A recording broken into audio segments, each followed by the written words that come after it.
Welcome to the Brothers Sinatra podcast, the only podcast featuring two swinging brothers talking about Avatar, The Last Airbender, live action, okay? My cabbages! My nostalgia. I'm Jack Sinatra. And I'm Tyler Sinatra. And we're the Brothers Sinatra. And boy, do we have a show for you today talking about the first two episodes of Netflix's live-action Avatar. Boy, am I excited, Tyler. Oh, baby, we're in the second season now, Jackie. We're, revisiting with some old friends, Their bodies are changing. They're turning into young Avatar men. Exciting Much times. taller, and they just say it. And you know what else, Tyler? Just say it. We have an heir and a spare. I knew it. You're the spare. That's what Enzo always said. You got to listen on Spotify, wherever you get your podcasts, Amazon, Apple. We don't care. Okay? Yeah, you can listen anywhere. It doesn't really matter. As long as you're listening or, not listening, which is generally most of the people. And then we'll typically post 30-second clips on Instagram, Facebook, TikTok. And a lot of times they have nothing to do with the content. They're just there to bait you into, looking at it for a little. They're like little make-em-ups or like mind-wandering banter. Yeah. A lot of times it's just the BS that we say at the beginning of the podcast doesn't even have anything to do with Avatar or any of the other things that we talk about. Or sometimes it's bizarre referential material that we get in the thick of it. It's also, available on YouTube. Okay, we don't really. We don't really garden over there. We don't really tend to our YouTube stuff, but we do kind of drop it there. It's a little overgrown, I would say. Yeah, it needs a little trimming of the hedges. Okay, but sometimes people, comment on our YouTube videos, and sometimes they are family members of creators of things that we watch. That's happened at least one time. At least one time. And then other that times was really it's cool. folks that made seem my to heart really soar. Get into it. They're really kind of, hey, you have this take. I think you're a terrible person because of this take. Yeah. Okay? So comment, like, subscribe, do all the things. And sometimes you shout out an insurance company mascot, and then the insurance company's official Instagram comments and says something kind of funny, and then you're like, oh, that's nice. And then, we nice put out a noticed. 15-second clip talking about a couple of insurance mascots, and then there's people from our locality of Chicago chastising us for not being more Chicago-specific, okay? We know there's other mascots. It was only a 15-second clip. You don't see we the know other there are other seconds mascots. of the clip. If you had kept on watching, and if we posted the whole thing, we went through all of them. The Jakes from State Farm, Eagle Man, the General, they were all in there. The Aflac Duck, the retired cavemen. Yeah, okay? We know more mascots. It's just we have the way more that mascots. we clip it They're up in our pocket. for the social media, all right? Yeah, and I am a mayhem man. It's true, and I love mayhem. Tyler's all about mayhem. I'm all about mayhem. It's something about the suit. Yeah. It's a nice suit, and he gets into all kinds of shenanigans. I like it. Gosh, and he used to date Liz Lemon. True. Yeah. Good old Dennis. Good old Dennis. In any case, you can go to veryentertaining.biz, where we're causing mayhem all over the internet. You click on the buttons, you see what kind of mayhem we're causing out there. We're two mayhem men, not some libbity-bibbity bull. I know. We're two mayhem brothers, just, getting into accidents and requiring insurance, okay? We're two soldiers in the mayhem army. Let's talk about our Avatar background before we get into a deeper discussion on the specific material of the day, which, again, is Season 2, Episodes 1 and 2 of the new Netflix Avatar live-action series, okay? So, number one, I will just high level here.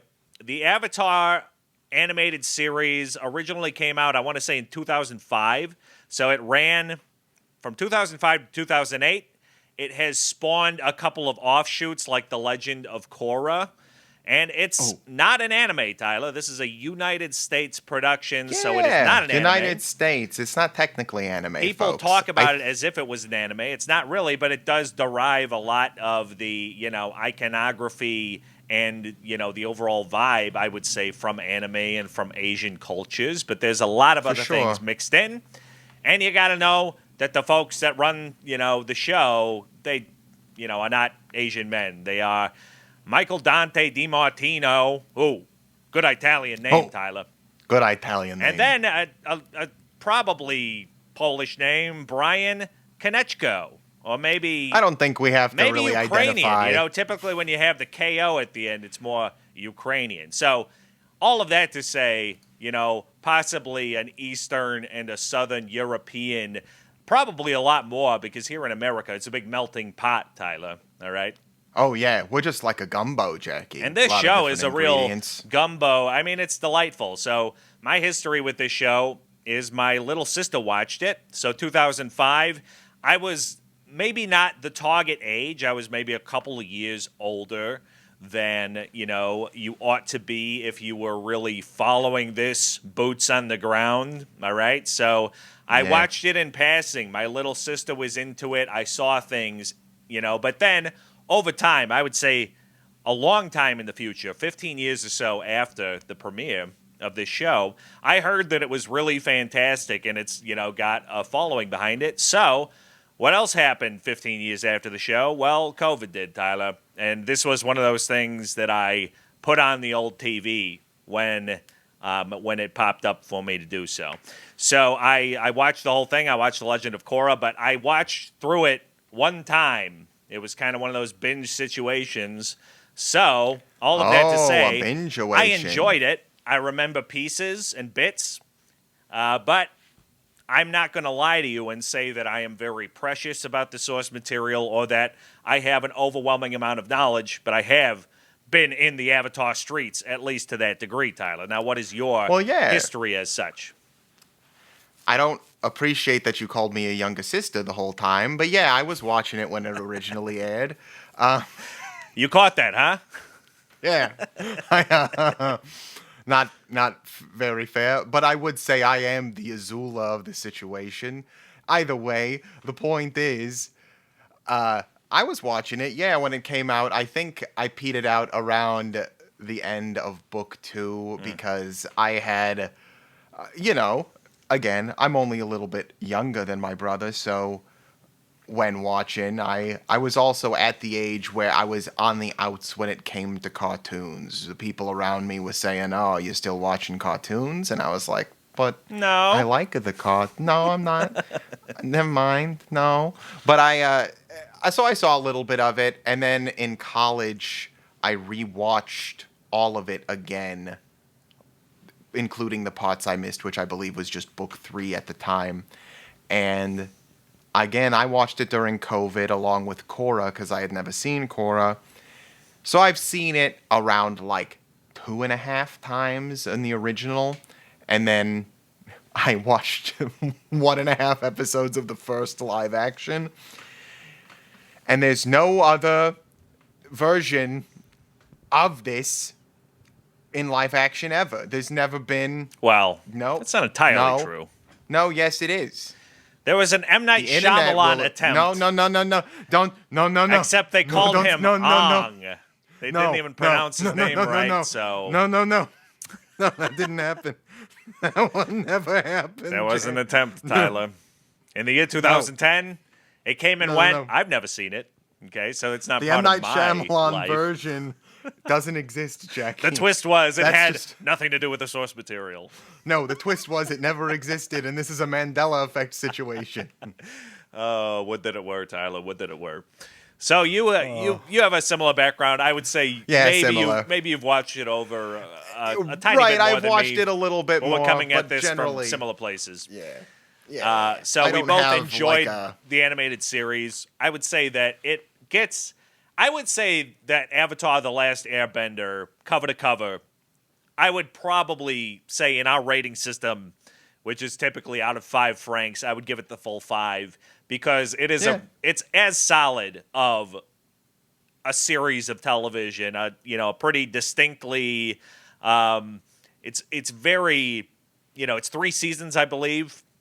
Yeah. I think that's correct. And 3 books. It has. Oh, there you go. Yeah, it makes me feel better when they call them books. It makes me feel like I'm actually, doing some academic study. Doing reading.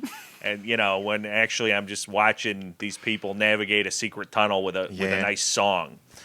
But no, it's a good. It's as solid of a series of television. It has a beginning, it's got a middle, it's got an end. It's got some fantastic character arcs, some really great characters, and I would say that a staple of Avatar: The Last Airbender, the animated series, is that all of the main characters you grow to really love and appreciate, and you like spending time with them.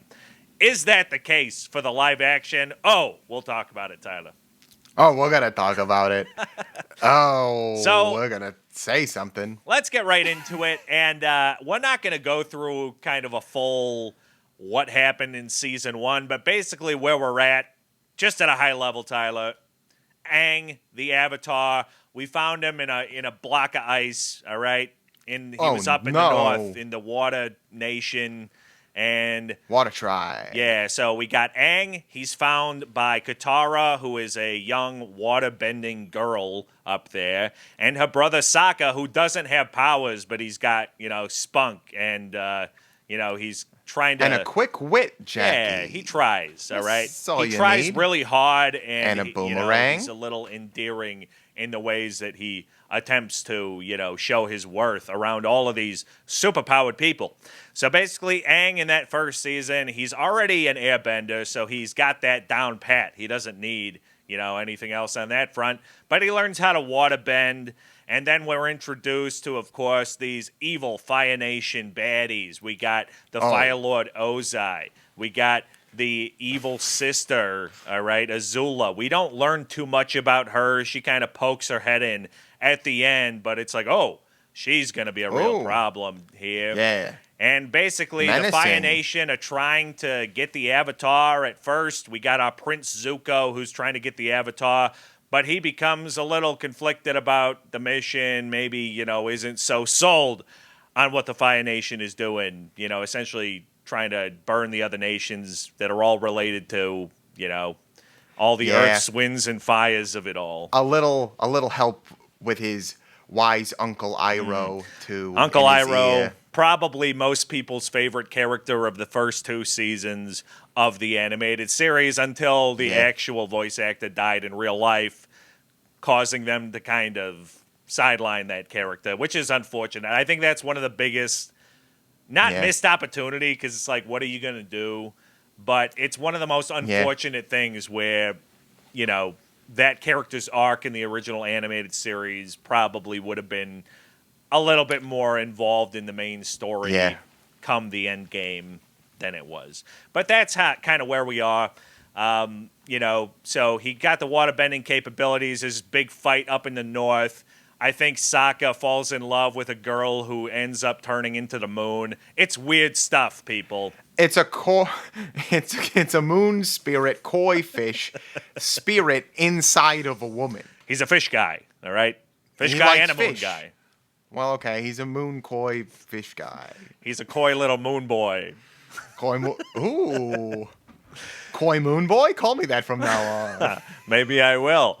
So that's roughly where we are. If you want a more specific, you can watch it, or you could just go to Wikipedia, read the episode summaries. We're not going to do that live here today, or even in the recorded version. They are accessing after we're doing it live right now. All right? Wrap your head around that. But let's get into the spoilers, Tyler.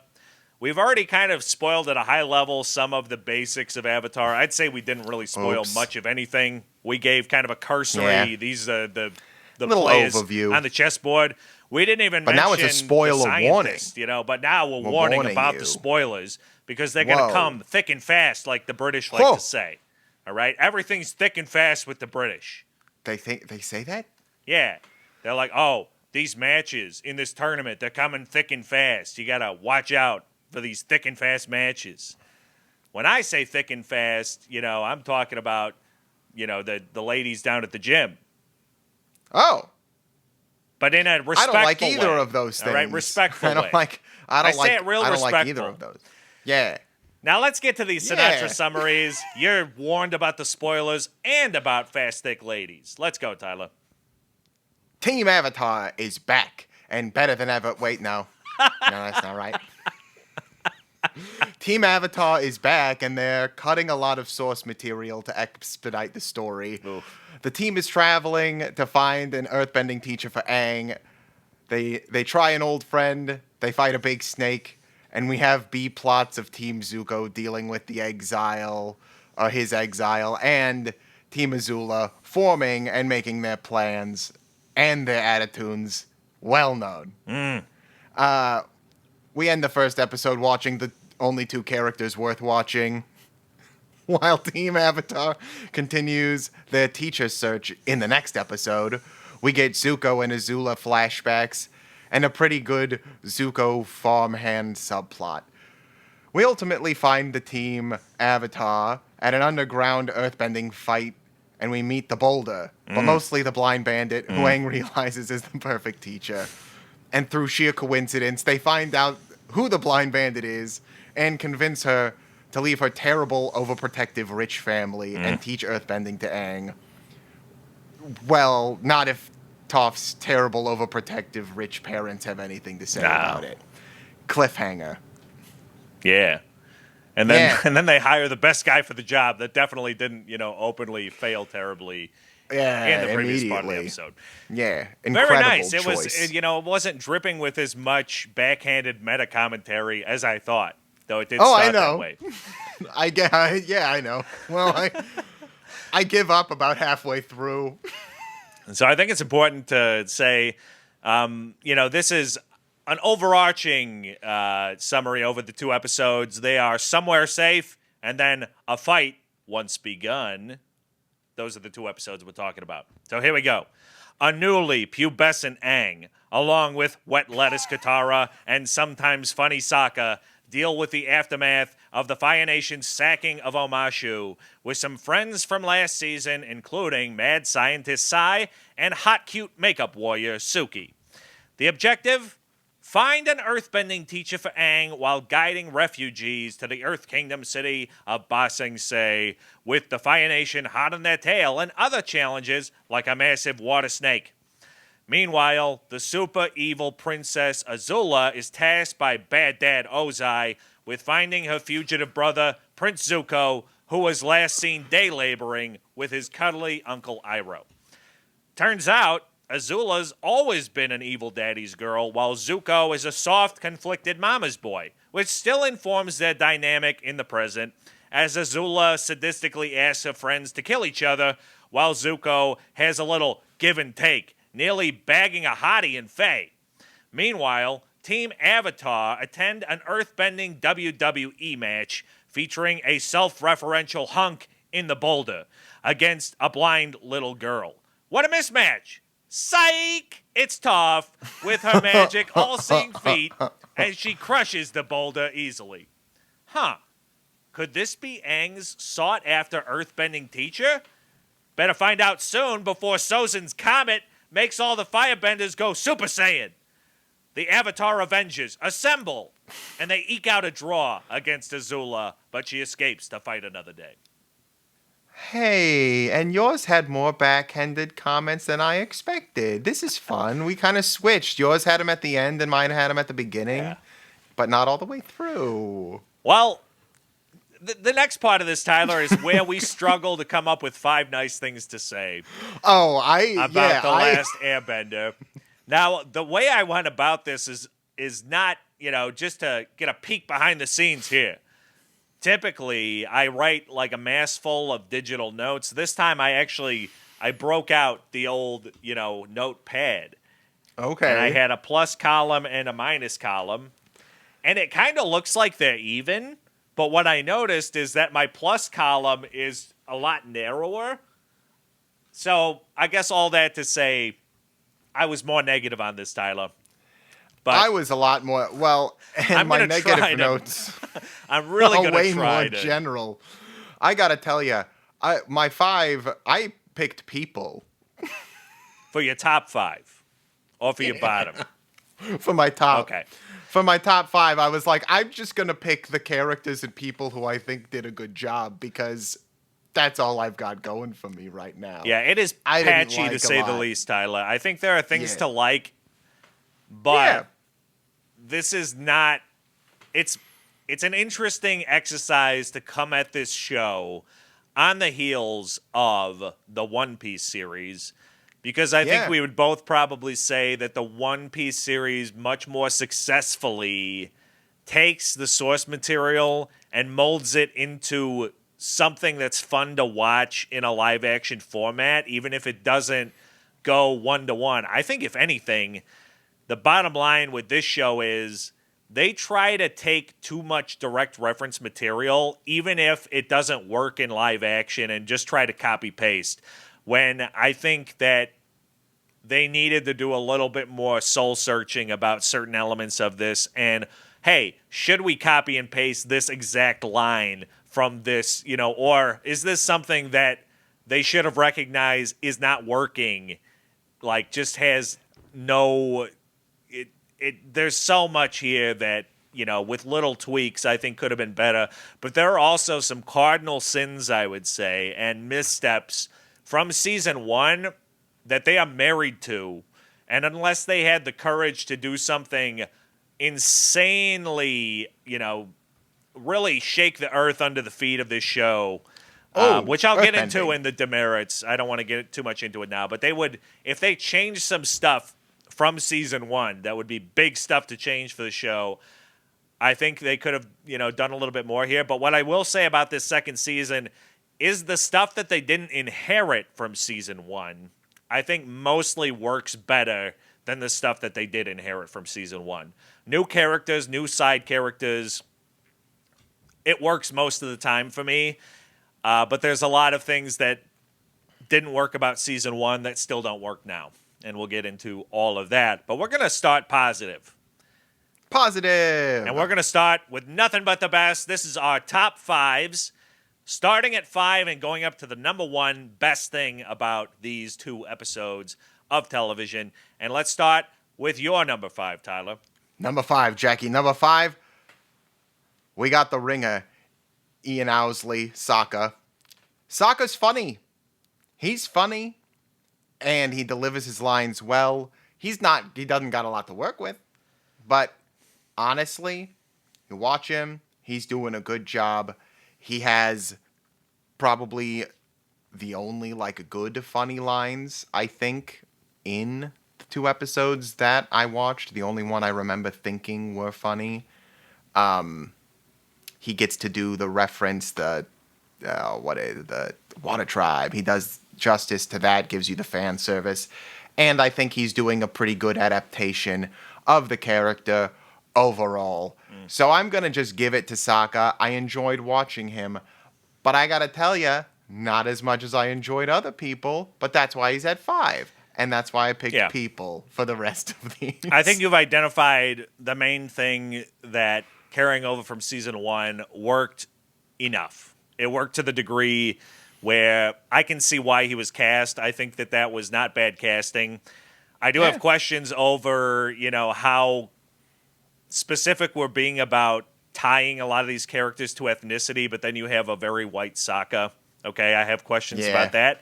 But he does a fantastic job. I have no problems with that. I would have been okay if they had just been really willy-nilly with the casting and not really cared about... at all. I think they maybe should have gone that direction in some cases, which we can talk about because... Hindsight's 20/20, Jackie. Yeah, and, again, this is not an anime, so you don't have to be too cutesy with all of that. You can be a little bit more broad, let's say. They don't like to be called that anymore. So about Sokka, a couple things from my notes here. I loved Sokka eating Suki's peach pear. I think that had a lot of maybe coded language in it. It just made me laugh. I liked when he was very... he was trying to diminish Katara's waterbending at every step. Oh, yeah. Yeah. He just like... he sabages her What bench is it, that she's sitting on, waterbending? and she falls down, and he's like, oh, couldn't bend your way out of that one. So, yeah. Yeah. I think that Sokka is by far the most watchable of the core group at this time. Yeah, for sure. No, yeah. Yeah. My number 5. More. Okay, yeah. We'll get into it. We'll get into it. Sorry. Keep going. My number 5 are all of the practical sets. So not all the sets, Tyler. I'm talking about the practical sets. Yeah, the practical And I ones like are good. all of the choices that they make when things are practically done in this show. Yeah. And I think that maybe this show could have benefited from more practical effects, practical sets, okay, let's say. Oh, yeah, Jackie. Just to talk about a few specifics here, I really loved the Fire Nation War Room where they have the big map. I love a big map, you know. This works for me in any Game of Thrones situation. Anytime you're Pirates looking of at the the chessboard, Caribbeans. yeah, you got a big map, you got all these things. We're looking at, these different locations. It gives us a feel for the world. And then I love the little scale. gossiping grannies that were in that war room scene as well. They were just kind of... Yeah, in the background. It's like an ultra serious, occasion, but for some reason Statler these and old women Waldorf. are allowed to, just chatter throughout. I like that. I liked the stuff that was probably very likely on location. So a lot of the Zuko arc when he was in, even though I know that entire field of crops wasn't practical, I think that one came off well. That location where they were doing the picking of the berries or whatever they were doing. The picking. Yeah. But also when he goes to Faye's homestead there, that worked really well. Toph's house, I thought, was a nice set. The Beifong dinner is probably the best. Yeah. And then they had the market scene and, various... Anytime we're in a location and we know that we're there, it's great. Some other spots, maybe not so great. I'll reserve that for the next section. But let's go to your number 4. Suki. Maria Zhang. She's also, a little bit, I think, more involved than she would have been in the original. But, I like... Yeah. I like that she's around more. I think that she's around. That's an example of a good show choice. Yeah. I think that adding her to the core group and essentially having her be the Black Widow of this group of Avengers that we're assembling here is only a net positive because, number one, she is... It's a love interest for it. It has the parallel from the arc before. Zuko has a conflict whether he wants. It adds also so a good many fighter. layers. I love the makeup. Yeah, they do it. I think this is one of the greatest examples great. of them taking the source material, and it doesn't look stupid. It looks good, and it makes sense. Looks really good. I have a lot of questions about the logistics of her having the makeup every morning, but at night it's all gone. Like that routine. Yeah. In a fairly Intense. Primitive society, that's a big skill. That's got to be maybe she's a a big makeup thing for bender. Oh. But I just, how is she? Maybe there's some water bending aid to this whole getting the makeup off and making sure that you're not getting blemishes, cleaning it properly. There's a lot to learn from Suki and the Kyoshi Warriors, mainly around makeup and fighting with fans, Tyler. Well, and it's another thing, again, adding her, but she also, as an actor, every scene that she's in with another person, it's just kind of better. She does a good job. Again, these actors aren't working with the best scripts. I have no idea what the editing process of this show was, but there are some parts of this that are like, how did you say that and not make a face like you wanted to spit out the line when you were done?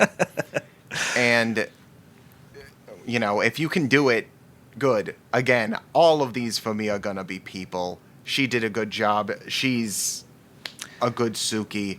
And I think the scenes with her and Sokka are the most watchable out of the core group, as you said it before. Team Avatar. If you've got Sokka and Suki together, those are the most watchable Sokka and scenes Suki work, and it makes you want them to be more involved and focused on, and whether they're fighting or they're back at camp, it's some of the more watchable stuff in this set of episodes here. Yeah. My number 4.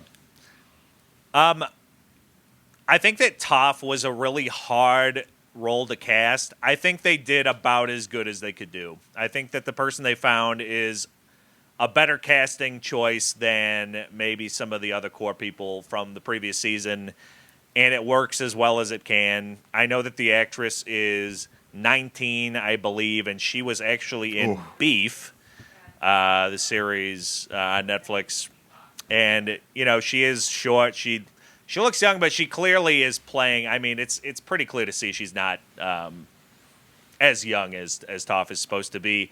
But I think what you gain out of that is having better command over the character and the acting. So it's like, do you want someone a little older who's going to play the role better from that angle, or do you want an actual little girl who is going to age out anyway, and it's a big kind of, guess. And I think that is a lot of what they got wrong in season 1, is they really banked on child actors that were, who knows what's going to happen. I think with Toph, we know what we're going to get now, and we're going to get this Toph at least for the next, X amount of years. It's going to be the same experience. I also think she does a good job, too. Didn't make my list, but she does do a good job. Yeah, I think that she is immediately, maybe apart from Sokka, the best of the core group. And I will see where it goes if we decide to continue watching this. I liked what they tried to do with Toph's giving us the vision of she's blind and this is kind of how she sees, and all the stuff she was doing with her feet at the dinner table. I think a lot of that type of stuff that is all over the animation where you can see these various things, I think a lot of that worked. I think I'm still going to be kind of wait and see on whether I think Toph is successful until I get a little bit more time.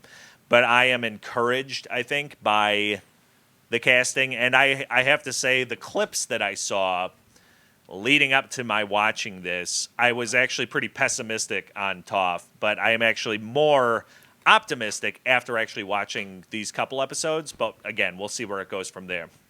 Yeah, I think, again, what's going to have anything suffer in this is generally, like, the writing. Yeah. I think the actors could do a better job if...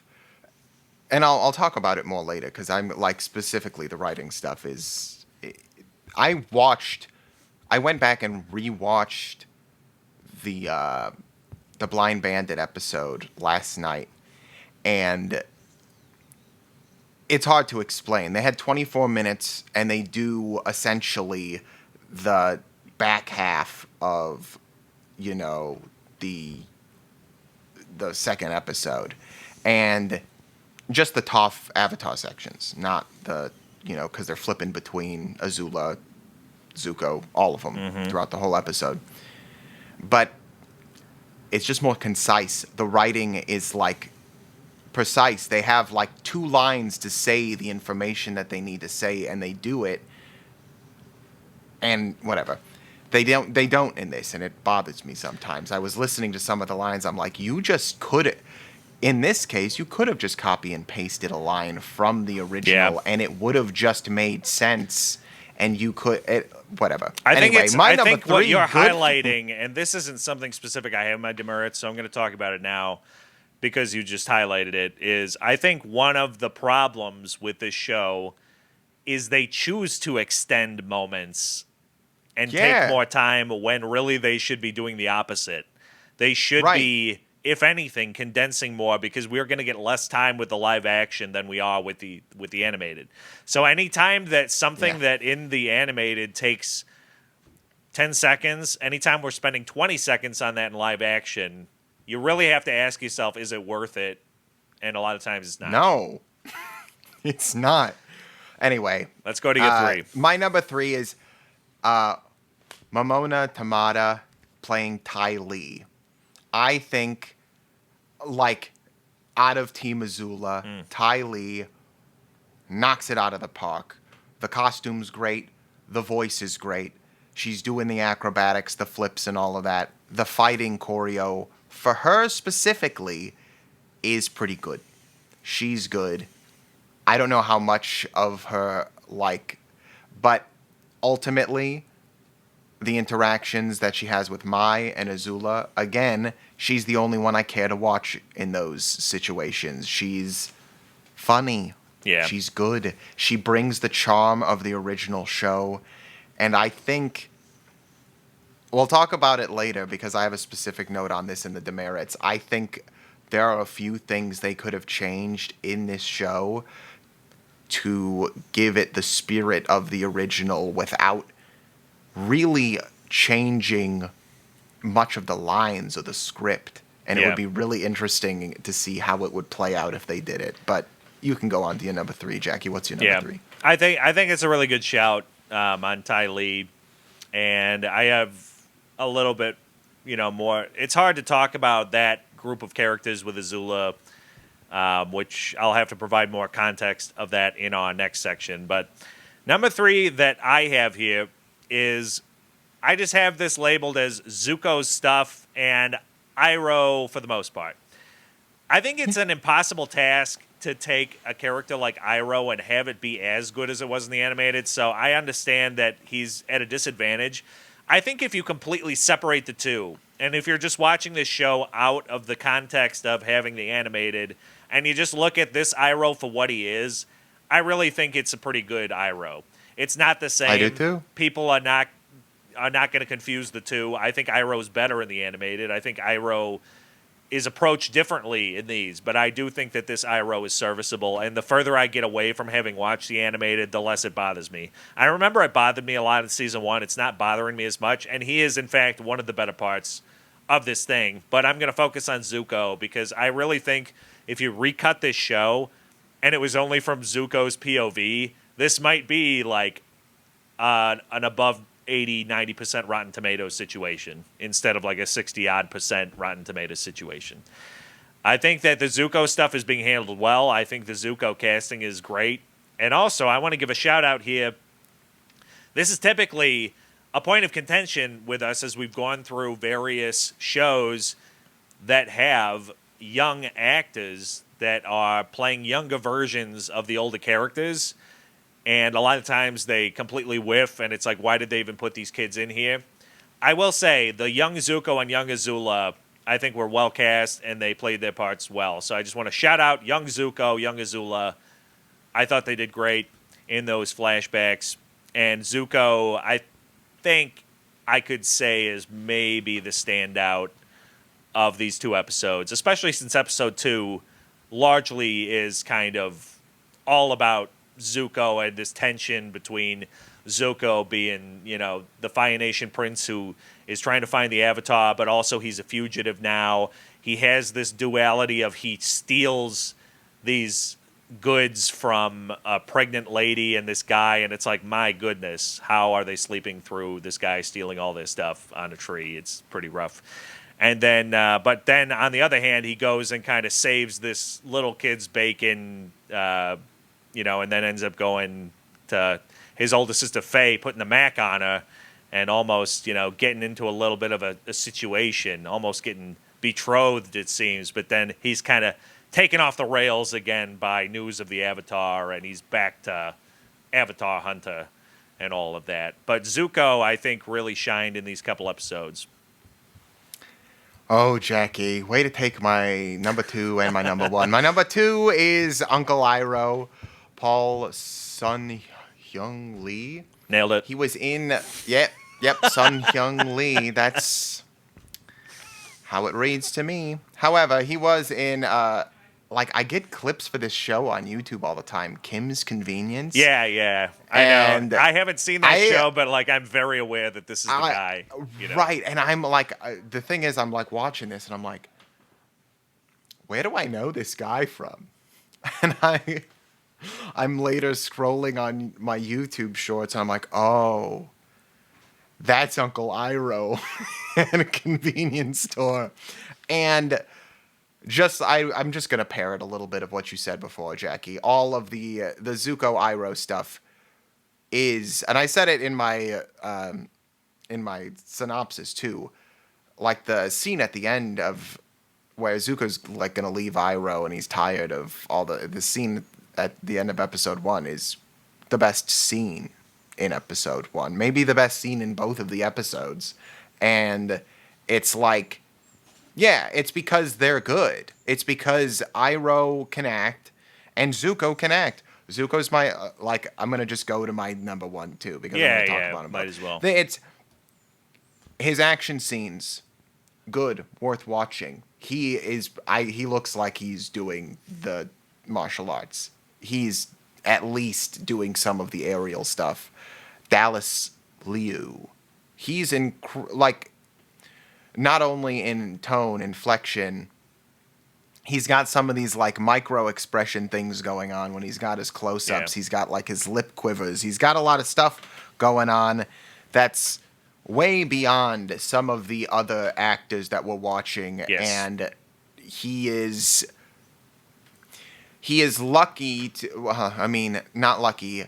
He's fortunate that he also gets to play with another actor who is just older. True. Somebody who's worked longer. And Paul Lee he's an older man who's done television. He's done movies. And you have two people who are,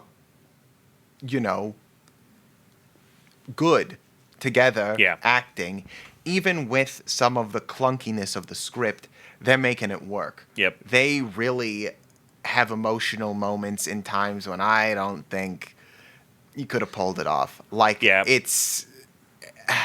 I think this Iroh brings like an inherent sadness that's always there that maybe the animated Iroh didn't have, and that's the main difference I would say between the two. Is you can feel the tragedy of him losing his son, kind of. Yeah. Not constantly, I would say, but it's always there more or less. This whole dynamic with him, I think Zuko literally says, "You're not my father," or "I'm not your son," in this whole thing. So you can kind of see that he's basically trying to be a father figure to Zuko, and that relationship really works. And I think what you said is a fantastic point, that the other people that maybe we don't think are as successful, they have to bounce off of each other. So I think it is easier for someone like Zuko to bounce off of a really terrific actor. A seasoned actor, for sure. And so there is, that different situation, but I would posit that even if Zuko was with, these other... Any situation you put Zuko into, I think he's really shining at any given moment, even when he has that little kid that he's bouncing off of. I love the scene with Zuko and the soldiers where he puts them in their place, and he's saying your hair is 5 inches too long, and what's with all your mismatch armor, so he's got some legitimate skill, and surprisingly he also knows how to reshingle a roof. He's got all these hidden talents. Hidden talent Zuko. Broken family. So fantastic. That was your 2 and your 1, correct? That was 2 and 1. Okay, yeah. So that was my 3. I like it. Yeah. Dallas Liu is the standout for sure. If we were still doing chairman of the board, he'd have won. Oh, it's not that we. It's not that we don't. It's not that we aren't doing chairman of the board anymore. It's more that we just greatly simplified what we do. We could always do chair. We could bring it back. You want to bring back chairman? I don't want to. No, I just wanted to say it. All right, my number 2 is basically you went over all this as well. I kind of just lumped a bunch of stuff together. This is where I put Suki. Very important to me. I have Suki and sometimes Sokka, so that's like Sokka works for me 80% of the time. Yeah. I don't love how Sokka handled his early conversation with Suki, where she was like, "Hey, if we're gonna be together, we should be together," and he's like, "I'm gonna go talk to the Avatar." I gotta go. I gotta go to the bathroom. But I'm glad that he had an opportunity to rectify that down the line. I'm going to give a shout out to Faye. I liked Faye in the mix. Oh, yeah, she was really good. You just knew it was coming when, all of a sudden, here's our guy Zuko. She meanwhile, has this burn on a leg, her scar from the Fire Nation. She's like, we are the same. You also have this scar. So she's thinking he's just a victim. But then she sees him in full flame, burning her town. And she's like, wow, you're not who I thought you were. You know, the classic, like, she takes a little brother and she's like, oh, I'm going to shield you from this bad man. And so, yeah, I liked Faye's little arc that we had through there. I think there was a percentage of Zuko that's like, maybe I could like stick around here, just marry this country, broad here, and really just live out my life, live out my days. Yeah, and then I'm sure if he called her a broad, that would work. I mean, I think he could have gotten away with it. The thing that really, was the final nail in that coffin was burning the town and all that. Yeah, and being a firebender and all. Getting a little wild at the end. What I think is also unfair is that Azula's got the blue flame, right? But when she lights something on fire, it kind of turns to orange fire, it seems. So it's like it all points back to Zuko. You can't even be like, well, that's fair. Burning blue. So it's not my fault. That's not even from me. I didn't even do that. I'm the orange guy, okay? I'm the orange fire guy. I do the orange fire. That's blue fire. What are you, stupid? As I was watching it, I thought it would be kind of fun if every firebender, especially the main ones, had like a different color fire. And, they really color-coded style. It. Yeah, like someone who's got the pink fire and all this stuff. And then I have an additional shout out at my number 2 to Azula's lackeys, which you already more or less went over. You like Ty Lee better. I believe that I do as well. I'm just not going to lie to you and say that I could point them out as individuals where I'm at. No, I understand. So I think the one that you like better, I also like better, but I'm not prepared to point the out in a picture. The acrobat one that like jabs her fingers into it. Yeah. I agree. And then my number 1, Tyler, Toxic Ozai. I love Toxic Dad Ozai. Yeah, Toxic Dad Ozai is good. My favorite part is when, as a child, Zuko basically is coming in telling Azula not to throw things at these little turtle ducks. And Azula starts trying to fight with Zuko. The mother comes in and tries to stop it. And then all of a sudden, here comes Ozai. And he's like, no, let them fight. Until there's a winner. It's like, thanks, Dad. And also, additionally, on the Toxic Ozai front, I love when he comes into that war council and he's like, now, for this mission, I'm going to choose someone who is a real, go-getter, a real heir to, what's going to be great about the Fire Nation. And it's like Azula's getting ready. She's like, oh, this is definitely going to be me. And he's like, that guy.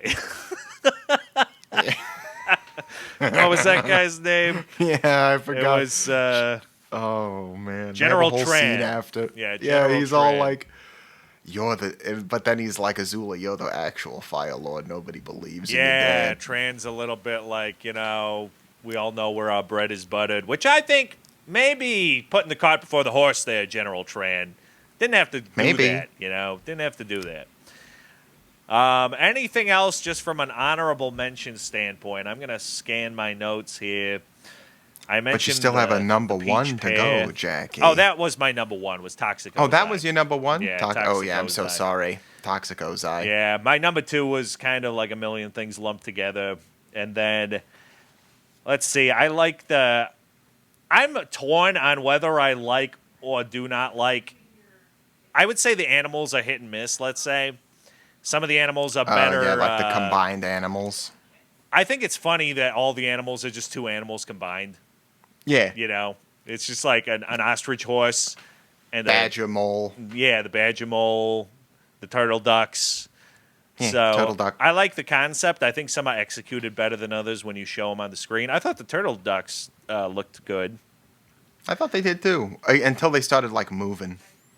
I liked the concept of the ice board that Katara had when they were fighting the serpent.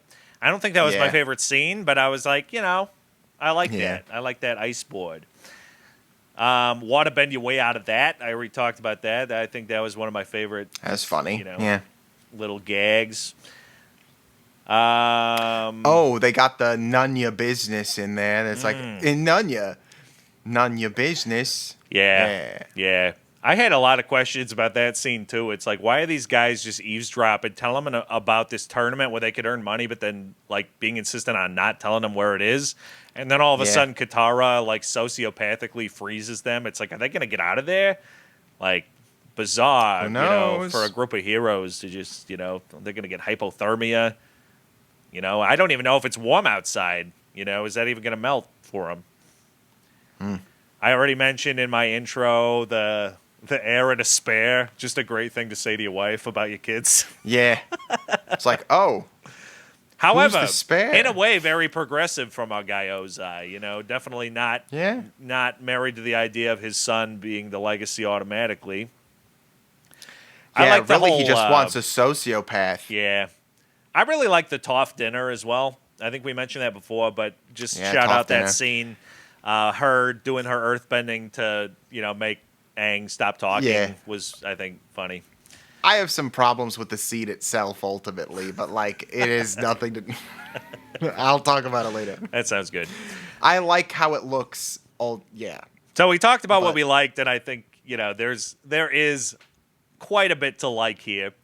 But now we're going to get into the demerits, Tyler, and maybe unleash some of our true feelings that we've done our best to keep bottled up throughout this positive discussion. So let's go with your number 5 demerit. Number 5 demerit. You gave him a shout out before, but I don't care. I feel differently. Child actors are always a gamble, folks. And there's like a scene where Kid Zuko dead on looks directly into the camera, and I like couldn't. I was like, oh god, it's all part of it. And I'm like, it's the one where his mom is like, it's okay. He's like in bed, and she's like, it's okay to be like kind and nice, and you look for the good, and you try to be just. What about all these cameras, Mom? And then he goes like, maybe that is true.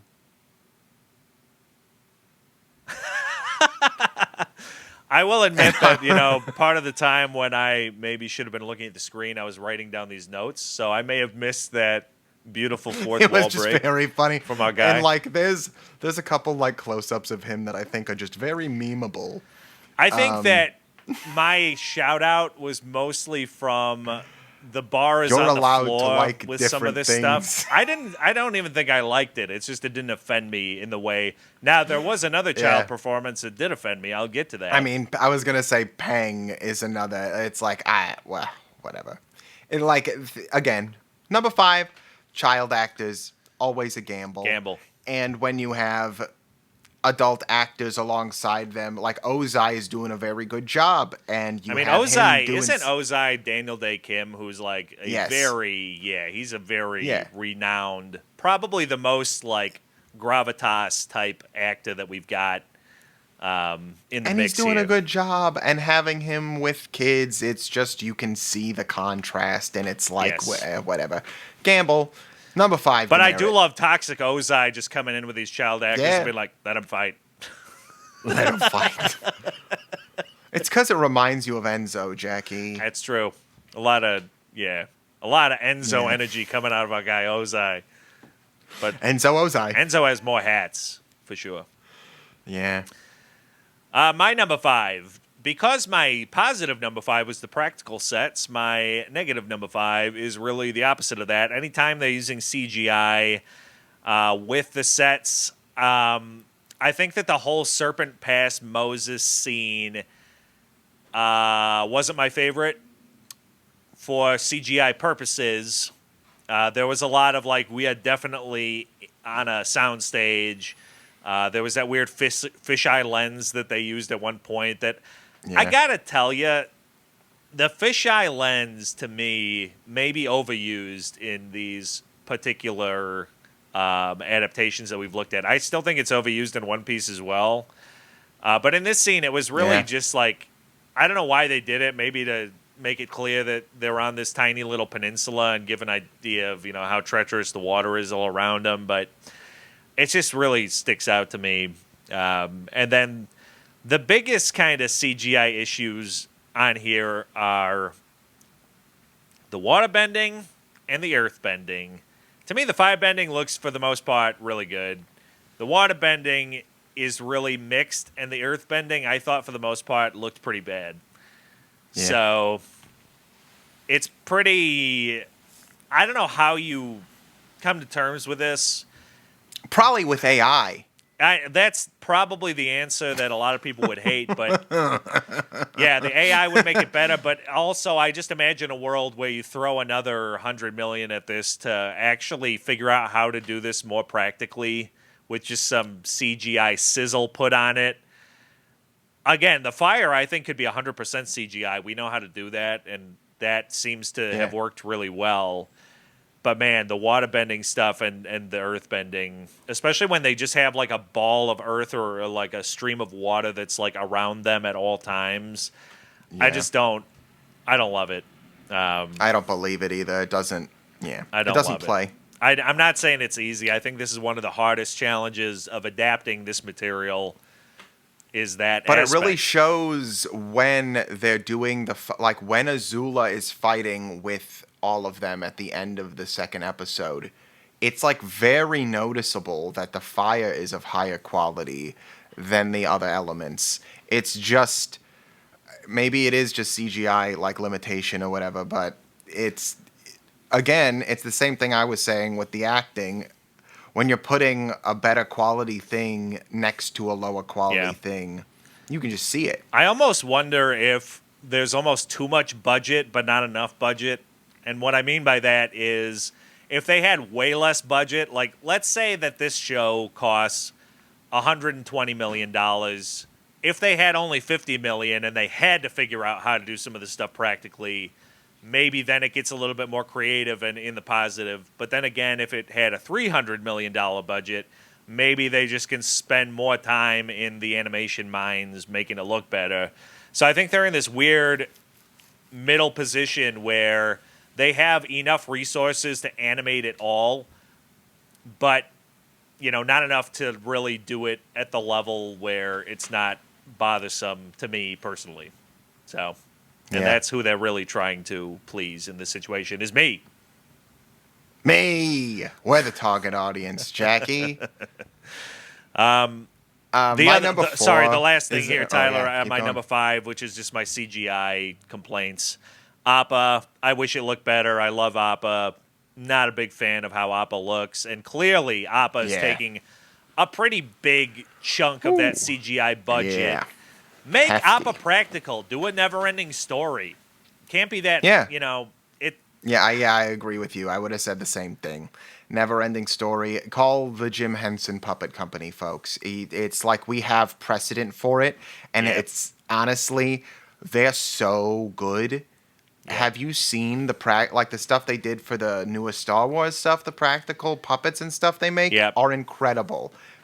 I agree. I think utilize some of the best in the business. If they had the just money. cranked up the volume on the practical stuff, just approach more of a 75-25 instead of a 50-50 or whatever that distribution is.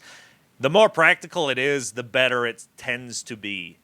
And I think that that's a lesson that everyone needs to learn. And I think that's a lesson that the Mandalorian and Grogu stuff may be wearing on people, and maybe the movie wasn't a huge success, but that's one of the biggest examples of they were trying to make Grogu completely animated in the beginning. Yeah. And I think it might have been Werner Herzog, who was actually a character in the first season of that show that was like, don't be a coward, make it a puppet. And it's like one of the best decisions of that whole thing is having an actual practical figure of Grogu instead of like a tennis ball that you're acting with. It just makes everything, have a better chance. I'm not saying that it guarantees success, but it gives you a better chance of success. No, the thing about this is, Jackie, the Grogu thing reminded me of there are leagues of people who watched like the Muppets and stuff who consider Kermit the Frog real ultimately. They know he's a puppet, but he references that he's a puppet. He's a real entity outside. Do you know what I mean? It's the reverence for some of the practical and the puppetry, and it's like, why waste so much money on CGI when you could have a character that, a little campy. It might seem a little bit out of 1980, but Grogu sells off the shelf at every toy store. You have an iconic character for life, and it's not because you went to the animation board. It's because you stuck with this cutesy sort of dorky-looking fluffball boy, and people like it. They don't know why they like it, but they do. Maybe that says something about practicality versus CGI. And I didn't even mention Momo, but Momo even more so. Oh, yeah, Momo makes queasy. As much practical as possible on that would have been better. I like a lot of the ideas. Like, I like the idea of Momo flying into the water wall and getting a fish. You know, that's a cool idea. Does it look cool? Not really. You know? Yeah. So, just a bummer. It doesn't translate very well. Yeah. And the fish are moving, and all that stuff's moving so quickly. You're like, my eyes. I can't even... Who cares? Yeah. Who cares? You're not Moses. It's actually a good. It actually is a good segue for what I have to say next. My number 4 is the entire CGI serpent could have been cut. The whole scene. We don't even need it. It doesn't. Yeah, in the story it does. Like plot wise, it shows the traveling of the Avatar, but you don't need to fight the serpent. You don't need to do any of the things that you did. You could have just had him cross serpents' paths. You cut so much other material from this just to have a giant CGI snake fight. Mm-hmm. And it does nothing for the plot until he heals the snake at the end. Aang heals the snake with Katara. But you could have done that in any situation, for anything. It's like, why don't we start with a skin knee?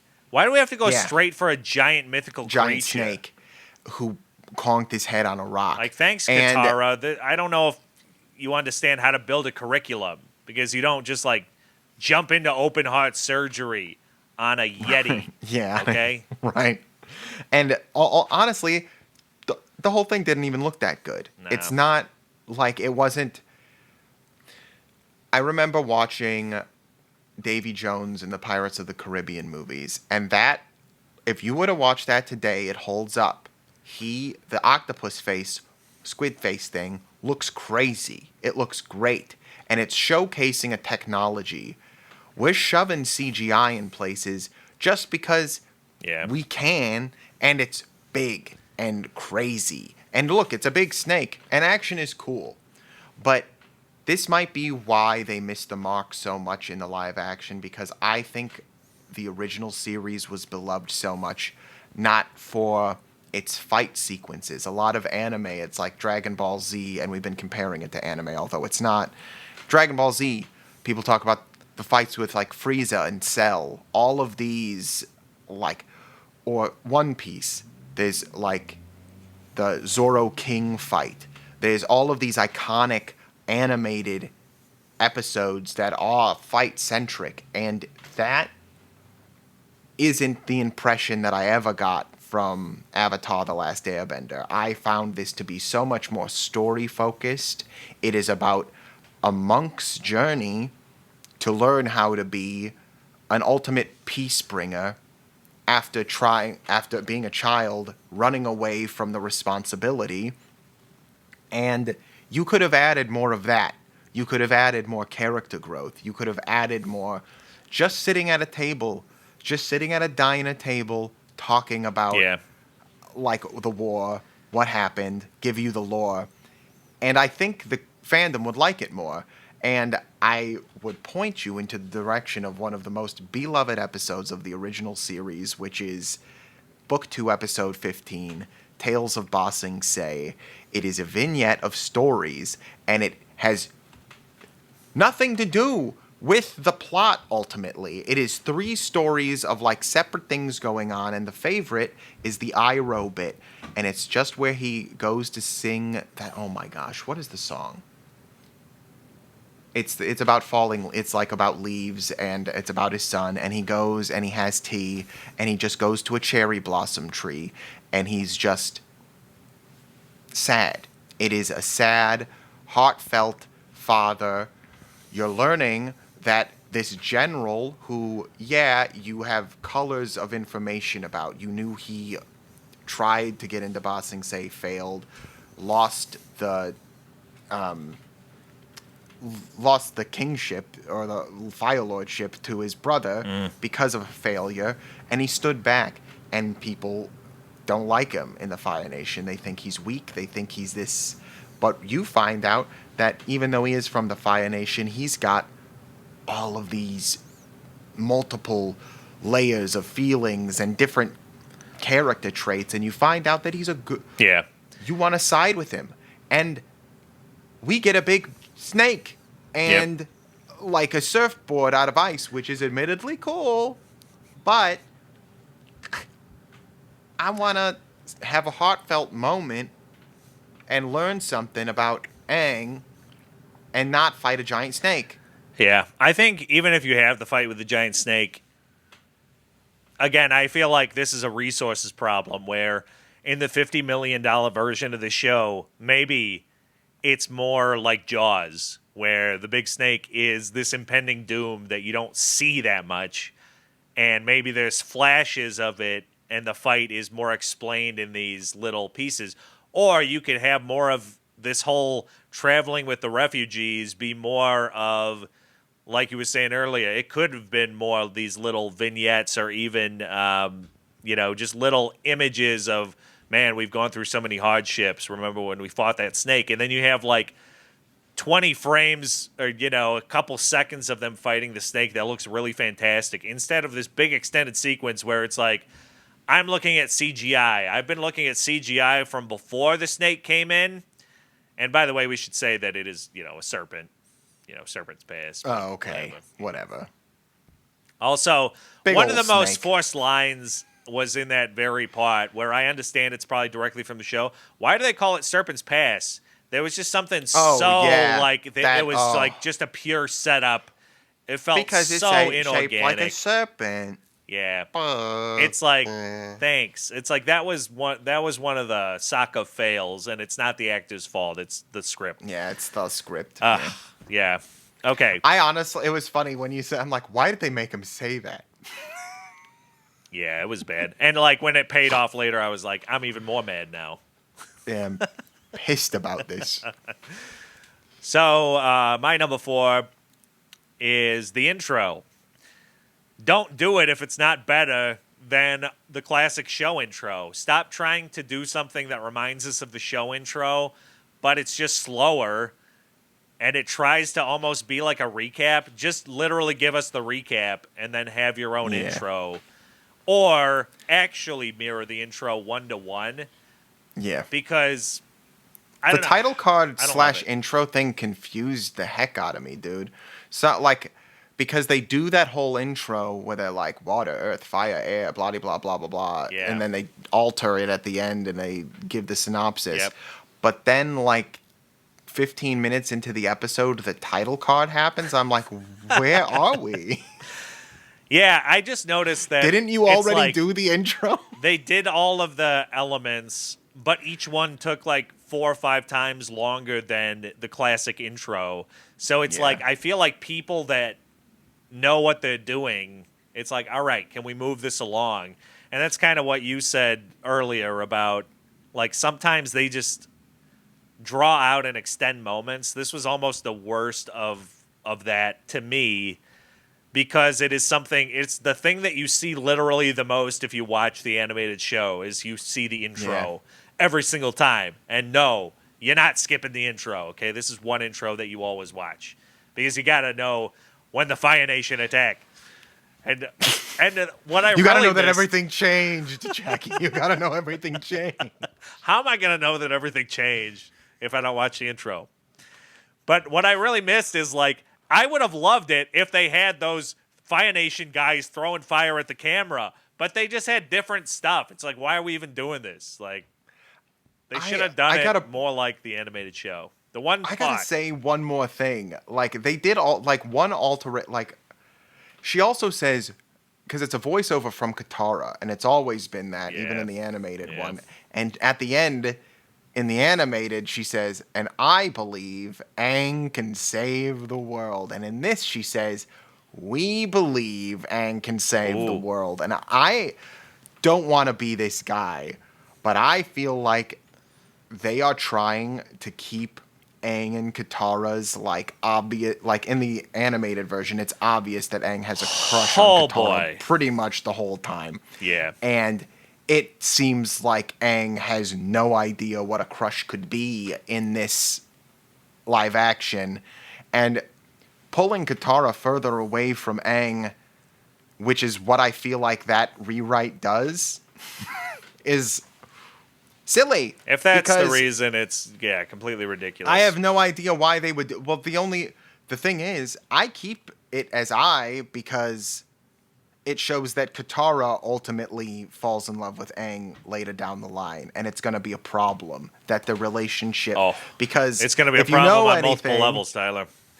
If you know anything, he has to give up all earthly, like Aang has to release his chakras and give up all earthly whatever. And Katara is the thing that binds him to the earth because he loves her. And if he doesn't convincingly love Katara by the time that he has to release his chakra, what is the point of doing it at all? Yeah.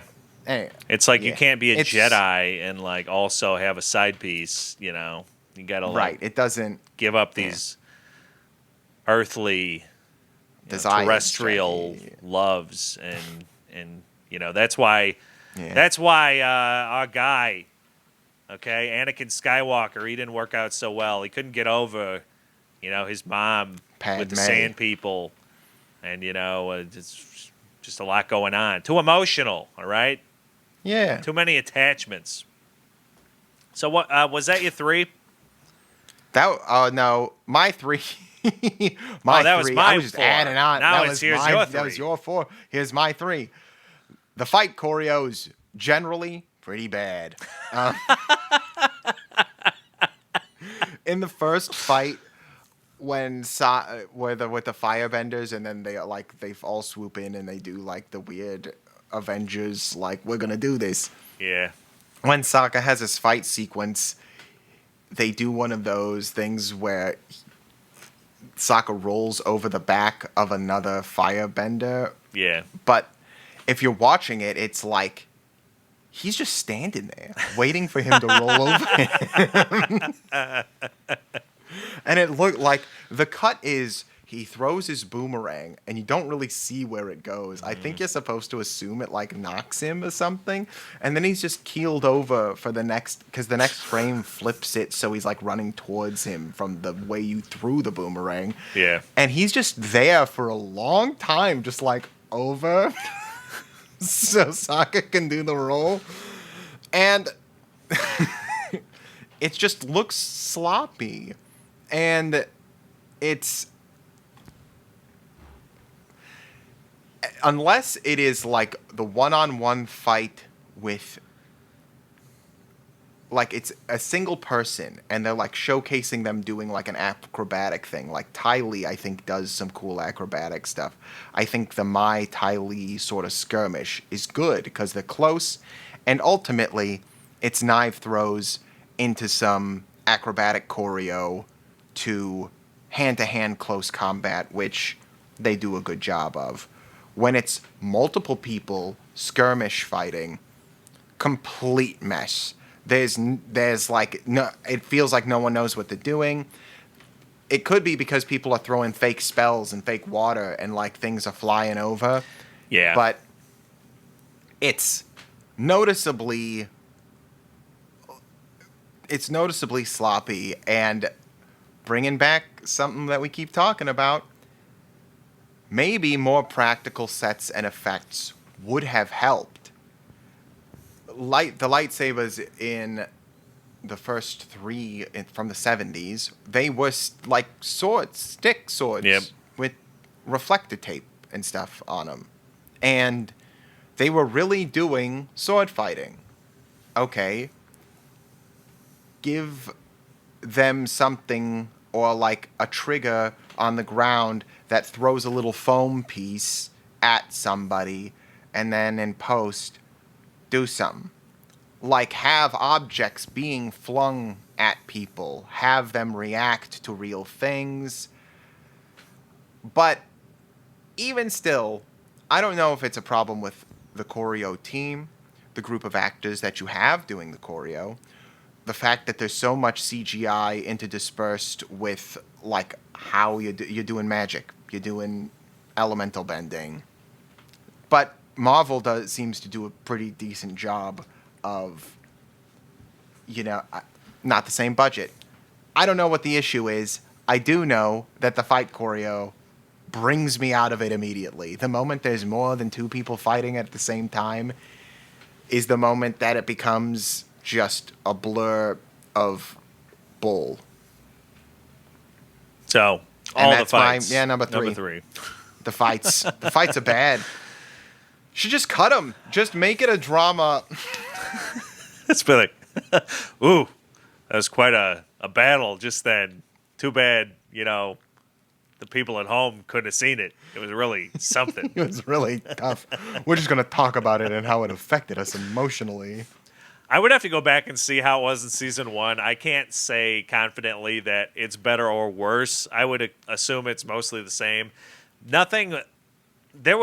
I gotta be honest with you, there's not like anything strongly memorable from me about season 1, except for maybe some of the top demerits that I've got on my list. But something that's specific to this season at my number 3, and I swear almost every show has this one moment where you have a child actor that's not part of the core cast. He's just there for a single line. I don't know if it's to direct his kid. I don't know why they have this in the script, but they just have this whiny kid while they're trying to like navigate this mountain pass, and he's like, "I'm tired. Can we please stop? Where are we going?" And it's like, number one, child, the mountain pass that they're on is like 6 people wide. It's like wider than any mountain pass I've ever seen. They're not like struggling to maintain balance. They're able to like walk quadruple file, down this path. Quad file. And also, it's like, we just didn't need that. It's like, we know you're hungry. I don't know. Like, maybe have the adult say, like, "Yo, my kid is hungry. Let me say this to you in a more adult fashion." But putting the words in the kid's mouth really reminded me of talking about ice cream in the One Piece where they were in Logtown and Smoker bumps in, "My ice cream." Yeah, exactly. Yeah. It's just like, this has to exist because someone in the production wanted to give this child a speaking role.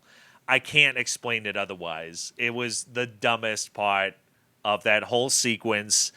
And, until we get the CGI serpent, the low point of everything I had watched to that point. Yeah. So, whiny kid on the pass is my number 3, very simply. Child actors are always a gamble, Jackie. Your number 3, or your number 2? My number 2. Number 2. We're on 2 now. Here we go. We're moving through the demerits faster than I thought we would. Yeah, I feel like I can't, just spend this much time in a negative energy, Yeah. I'm trying to move past it. Really pent up about it. The music is fine, but there is hardly, if any, backscoring. When I was rewatching the original is essentially Mickey Mousing. If you're familiar with the term, they're like playing like Tom and Jerry almost in the like, not exactly. It's not like every step is like boom, boom, boom, but there's like every line has a flourish. Yeah. Every action has a sound. Every large action has a sound. So it's not exactly Mickey Mousing, but it's close. They're doing the backscoring, the mirroring, the text painting or whatever. Yeah. And this is what I was talking about before, what I think they could add that has nothing to do with the script. that could bring the charm of the original show. I think there's some humor lost in that there's no wah wah when there's something that happens where Aang, it's like Aang is in a social situation and he's a child and doesn't know how to like act because he's also a child from 120 years ago. Yeah. And when he has a reaction to something new that happens, it's just this actor's reaction. And it's not the actor's reaction plus an indicator of music that he's out of touch. Yeah. Or that something has happened for us to be like noticing. Because I only watched one, and there's so many, especially with Toph. And when Toph comes in and has these like sassy lines and there's like these, when she does a verbal jab, there's a jab in the music. When something, it just doesn't happen. And I feel like while the scoring is good, Katara has a leitmotif or whatever. It's beautiful. The orchestration is great. Part of what made the original show charming is that it was taking on both aspects of anime, or like Japanese, Korean, like animated styles, but also a very heavy American influence. There is the Tom and Jerry involved in Avatar: The Last Airbender. Whether you like it or not, the influence of the American cartoon is in there. And I don't think there is any cartoon influence really in the show. And I think that's what makes One Piece shine. They lean into the comedic, cartoony aspects that I think live action would lead you to shy away from generally.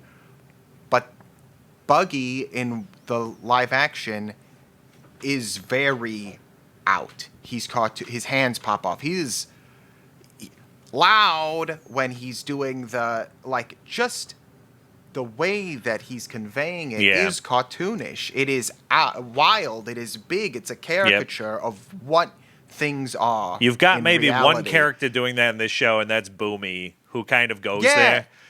And Boomy might be, in the first season, might be the best part of the first season. Yeah. Again, I've only seen clips. I haven't seen the whole first season. But he does make a small appearance in one of when they go to check to one. see it.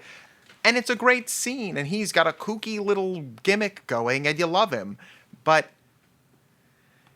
if you don't, ultimately, I think it comes down to the music part of it.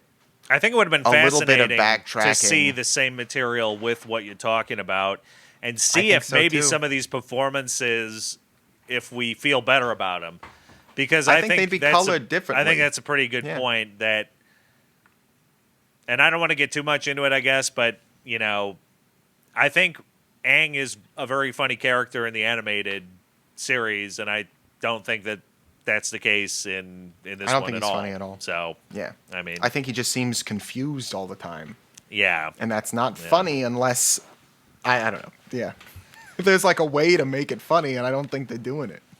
So my number 2 is more procedural. It's Zuko's mom's escape plan. Didn't really understand what she was thinking there.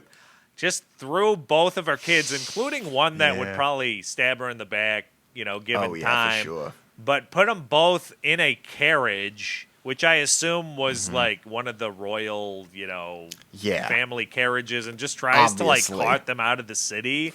And like clearly had no actual plan other than let's just see how far we can get. They immediately get stopped and she gets dragged out of this thing. Just an awful attempted escape. And it's too bad because I did like what we saw of Zuko's mom. I thought the actress did a nice job. I was disappointed. Zuko's mom. I'll have to go back and watch the tape on how they conveyed that in the animated, but I don't know about that. Yeah, I'd have to watch that back too. I don't remember the Zuko's just mom stuff. Not a great plan. Yeah, so I have it's never a feeling a good plan to use the business car to get away. It's like, That's the Fire Lord's car. yeah, where are they going? Let's like peek in here. Oh, it's the prince and the princess. Where you taking them? Nowhere. Yeah, We're tough going to one. Disneyland. Okay, so That I wouldn't be bet allowed.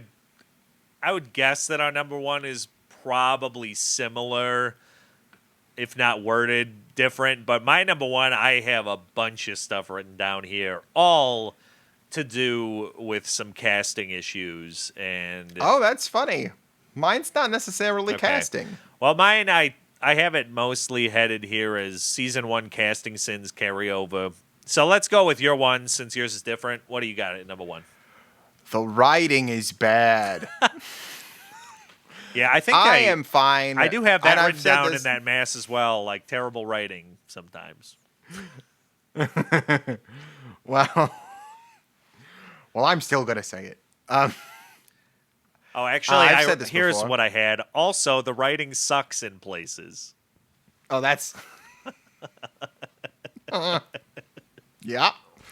And I've said this before in different episodes of our podcast. I'm fine for a little tell and don't show. I understand that sometimes, you need to give the audience a little bit of a push in the right direction Sure. because some people don't get things. When you use it correctly and sparingly, it can work. There is an entire scene where Sokka, Katara, and Suki have a full conversation about what neutral Jing is after we, the audience, have been introduced to the concept. There are scenes that are obviously combined or changed for time. I understand it. It makes sense. Sokka's bag gag. He wants to buy, like in the original, he wants to buy a bag. He's like, I shouldn't spend money on myself. I'm not going to buy the bag. He ends up buying it.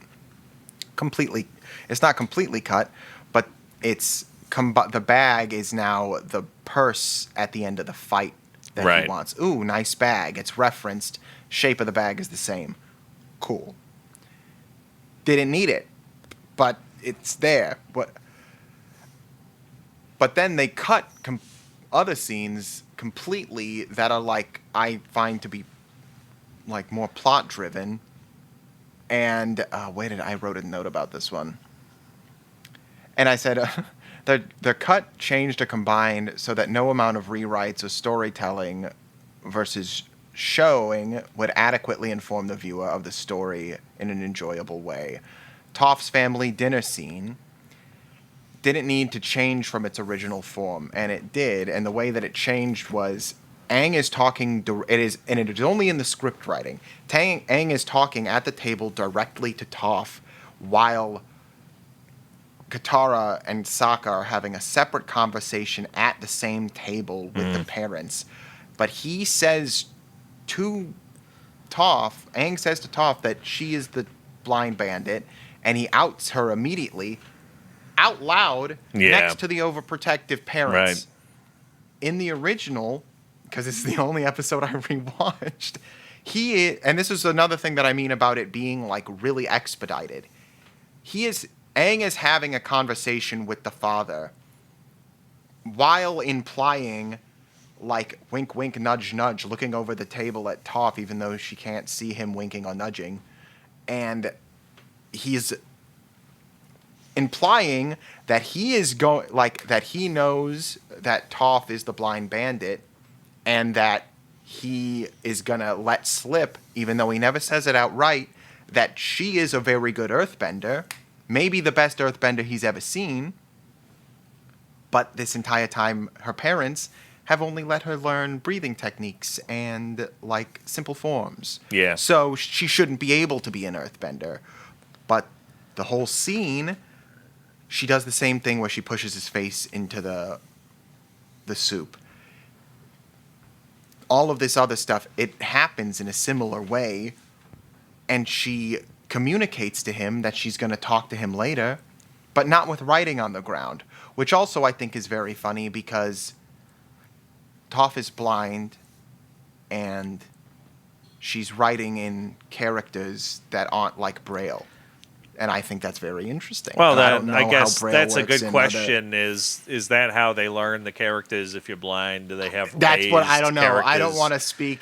I don't want to I speak too have much to on things imagine they that... would have done that basic level of research. But also, I found it kind of funny because as I'm watching the show, I'm not internalizing the fact that their written language is like Asian characters. I'm just not even thinking about that. Yeah, not even clocking So when it. she was doing it, I was like, oh, okay, Yeah, that makes sense. interesting. But ultimately, they get to the same conclusion, which is having a meeting after dinner in the garden.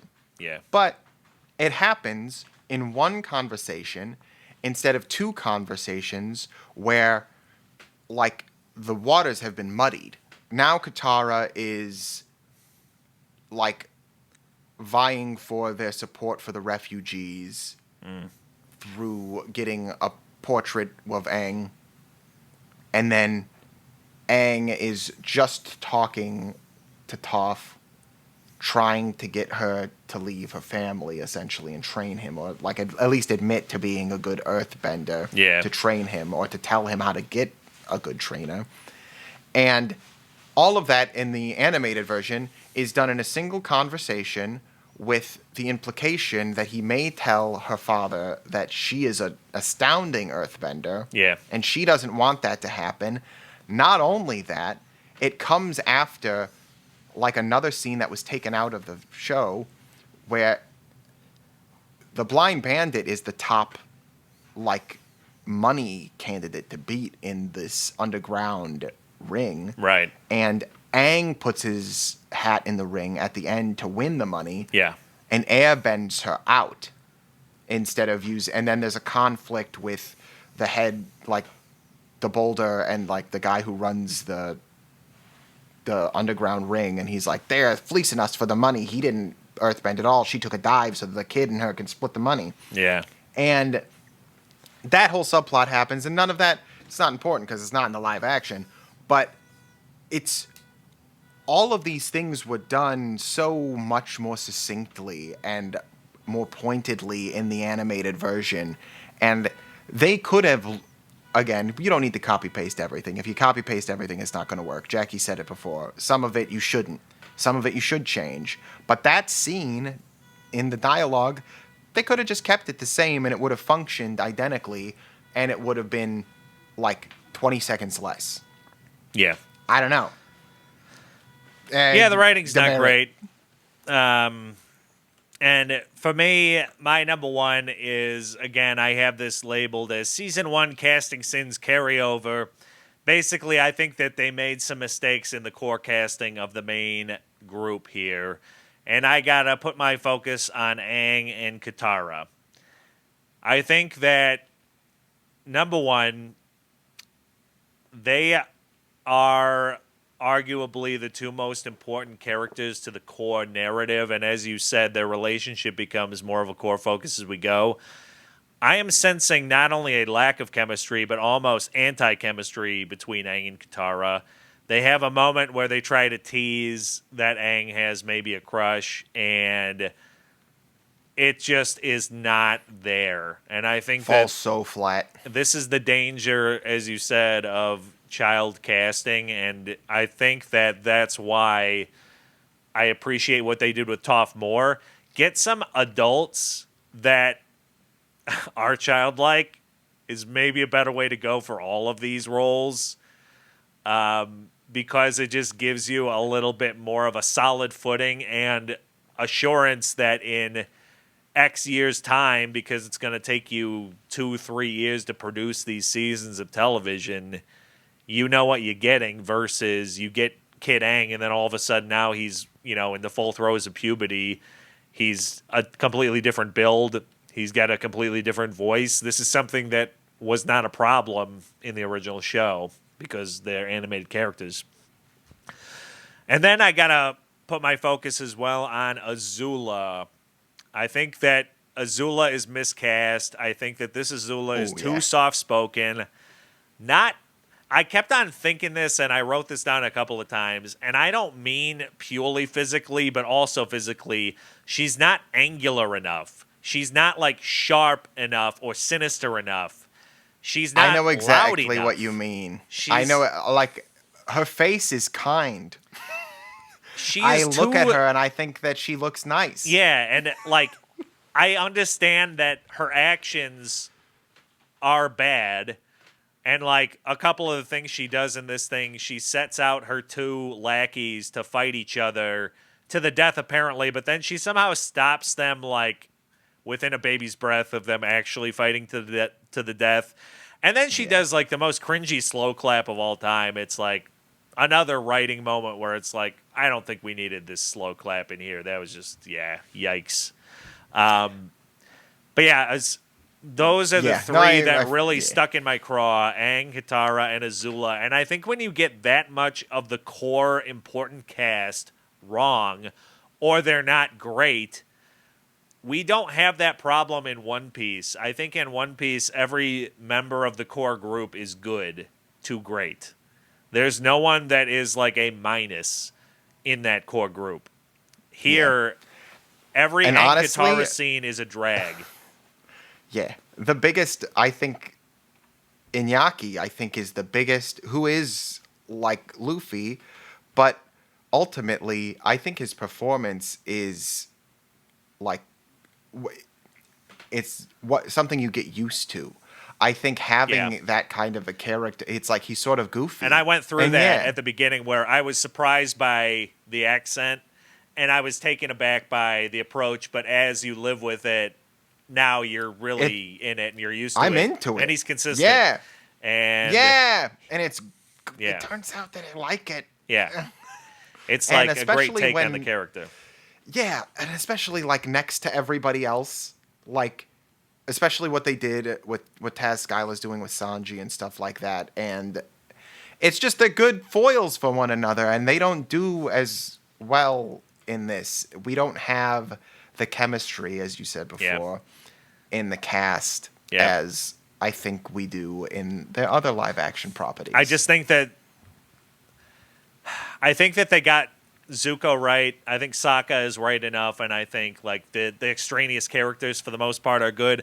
I have some questions on why we have so much Sai in the show. I think that character wasn't as focused on in the animation. I might be remembering wrong, but I think we got a lot more Sai than we need. And Sai's whole Sai is the mechanical guy. he's like the scientist guy who's talking about the scientist. Sozin's comet of it all.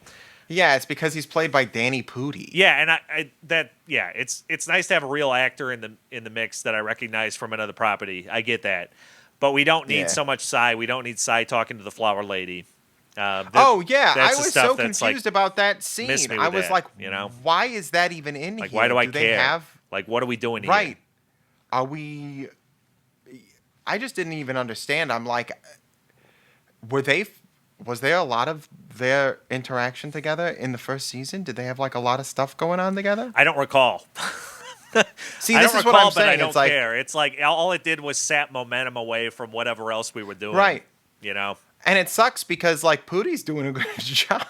Yeah, it's like the scene's it's a fine job. It's almost like I understand why you would want to write him in more. I just like, again, I might be very wrong, but I don't recall that character being as involved as he is to this point. So Yeah. I can kind of feel that, just like him being inserted into this place where I'm not sure if it was like that in the original. And then I will shout out, we talked about the boulder. I think that my first reaction to the boulder was like, this isn't like what I want. But he kind of won me over through enough of it. I think he had a nice spin on it. I do, though, wish that they had literally gotten the rock, because that's really the joke, is that it's supposed to be the rock. It would have been really funny if they just got the rock. I understand that that's probably cost prohibitive, but if the Rock was a secret Avatar fan, that would have been awesome to just get the Rock. It's in so there. funny. Yeah. And I think they could have leaned more into like the WWE kind of thing of it. I agree, because it's rewatching that episode, it's so obvious what they're doing there. Yeah. I'm just scanning to see if I have any kind of negative honorable mentions here. I think I've hit, honestly, most of it. I already talked about the two guys with the tournament that Katara freezes. Yeah. I thought that was a little nuts. It's something that, like, in an animated show, it's like, ha, we move on. But it's like when you put it in live action, it's like, I don't know if you should be doing that. Oh, they're gonna freeze to death in there. Yeah, that's the problem. Yeah, I have just the whole combined animals. It's not really positive or negative, just an observation.